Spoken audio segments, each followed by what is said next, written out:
Saya masih bersama Guru Besar Psikologi Politik, Profesor Hamdi Muluk. Prof. Hamdi ini adalah penulis buku berjudul Mozaik Psikologi Politik Indonesia. Buku ini mengupas tentang watak bangsa dan budaya politik serta perilaku politik para elit politik yang kemudian berujung pada masalah bangsa. Prof. Hamdi, ketika pertama kali Pak Prabowo memimpin rapat atau sidang kabinet, sidang paripurna yang pertama, itu kalimat pertama arahannya adalah pelajari lagi semua proyek, jangan ada proyek yang mercusuar, semua ditujukan kepada yang saya sampaikan di depan MPR pada hari pelantikan saya. Jadi menginginkan ada inventarisir lagi semua proyek-proyek yang harus betul-betul efektif dan efisien. Iya, memang itu sesungguhnya pengertian zaken kabinet itu. Kalau kita hari ini kan digelorakan orang. Orang rindu melihat bahwa seidealnya postur kabinet itu mencerminkan zaken. Zaken itu kan dalam bahasa Belanda artinya urusan, masalah. Jadi memang menteri itu harus menginventarisir masalah-masalah real apa yang harus diatasi sesuai dengan visi misi dan sesuai dengan prioritas. Tentu kalau diinventarisir masalah banyak, Mbak. Tapi kan memang harus dicari yang prioritas, yang punya leverage mendongkrak capaian-capaian visi misi presiden. Itu tugasnya menteri. Memang itu dia zaken kabinet itu pengertiannya begitu. Dia harus paham urusannya gitu. Ini kalau paham urusan, tentu orang yang mengerti urusannya. Kalau orang masalah yang A diurus oleh bukan yang mengerti A, kan tunggulah kehancuran kalau kata ayat kan begitu. Salah satu juga yang saya catat dari arahan pertama kali presiden di rapat paripurna adalah ditujukan kepada Menteri Keuangan yang mengatakan bahwa untuk Menteri Keuangan untuk segera melihat apa-apa saja anggaran yang dibutuhkan untuk proyek. Saya rasa dari semua menteri yang mendengar arahan presiden yang paling gembira adalah Menteri Keuangan karena mendapat arahan yang sangat jelas, ya dia akan dengan sangat bebas mencoret, nggak perlu dan nggak ada yang berani mengatakan kenapa anggaran saya dipotong karena laporannya langsung ke presiden. Ya, memang kita merindukan ya. Kalau kita bicara presiden yang sukses itu, di seluruh dunia itu kan ada kajian namanya presidential leadership, Mbak. Ya, jadi kepemimpinan presidensial itu kan dilihat itu faktor apa yang penting itu. Termasuk salah satu itu determinansi itu, keberanian dia untuk membuat keputusan ya atas keyakinan bahwa ini penting untuk bangsa ini. Dia yakin betul, dia kawal betul keputusan itu dan katakanlah tanpa kompromi gitu loh.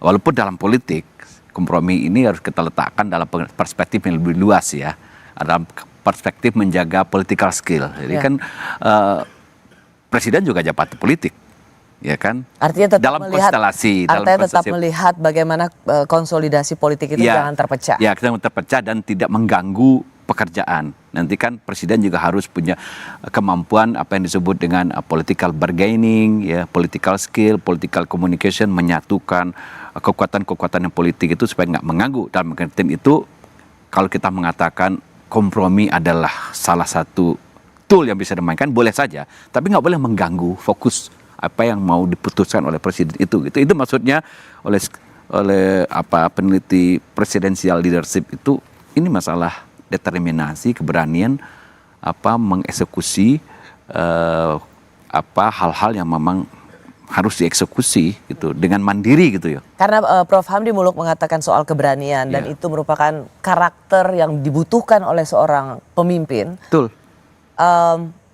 Presiden Prabowo di depan sidang paripurna pertama dengan para menteri juga mengatakan bahwa pecat yang tidak mau kerja. Betul, itu lebih baik di rumah saja. Itu betul karena presiden harus memastikan apa yang dia inginkan, visi misinya, program kerjanya terwujud dan dia harus kawal itu. Ya. Nah, ini masalah style. Dulu ada yang agak melihat ada keanehan dengan presiden sebelumnya. Kenapa presiden harus mencoba melihat di lapangan itu sampai ngecek sampai ke detail gitu loh. Kan dia hanya ingin memastikan itu jalan gitu. Dan dia memberi warning kepada pembantunya, awas loh kamu kalau nggak jalan saya cek loh. Itu kalau kamu nggak becus saya pecat kan kira-kira gitu. Itu yang dikatakan Pak Prabowo juga kan, Pak Presiden juga. Istilahnya apa? Bukan pecat ya? Pecat ya? Pecat. Pecat ya. Kalau tidak mau masih banyak yang mau mengabdi, kalau tidak mau kerja di rumah saja. Di rumah saja. Nah, satu sisi Pak Prabowo ingin selalu mengatakan ayo kita kompak, guyup, solid, rukun, tapi satu sisi juga memberikan Ketegasan. amunisi bagi para menteri untuk kalau ada yang tidak mau kerja pecat.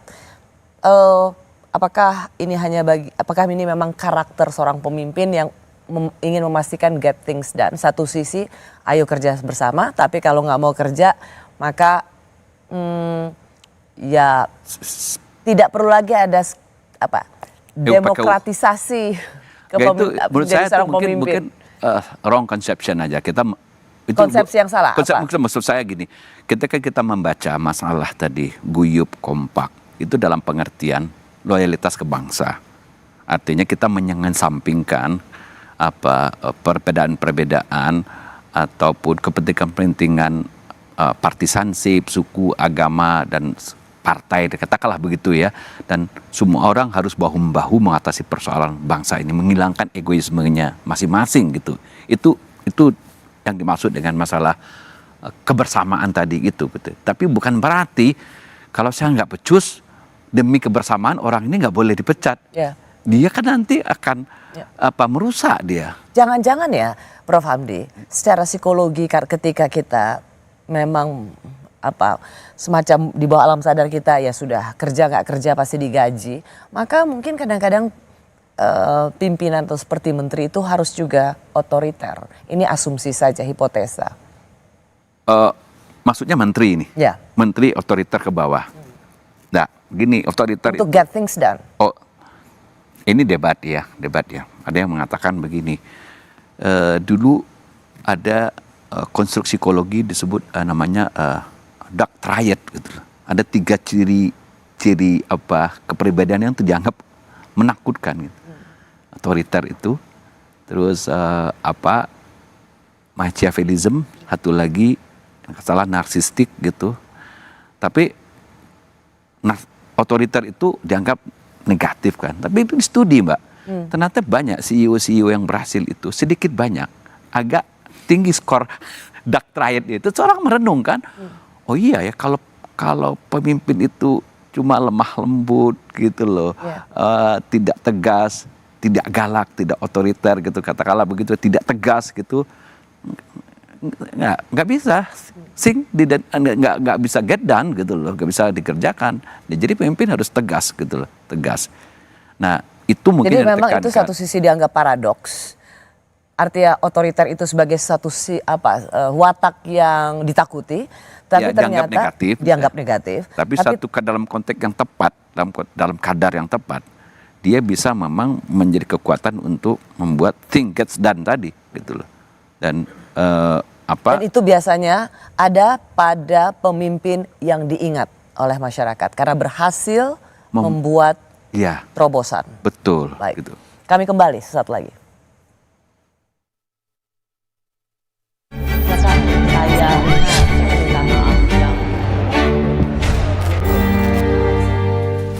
Begitu banyak orang yang mau mengambil. Tidak ada orang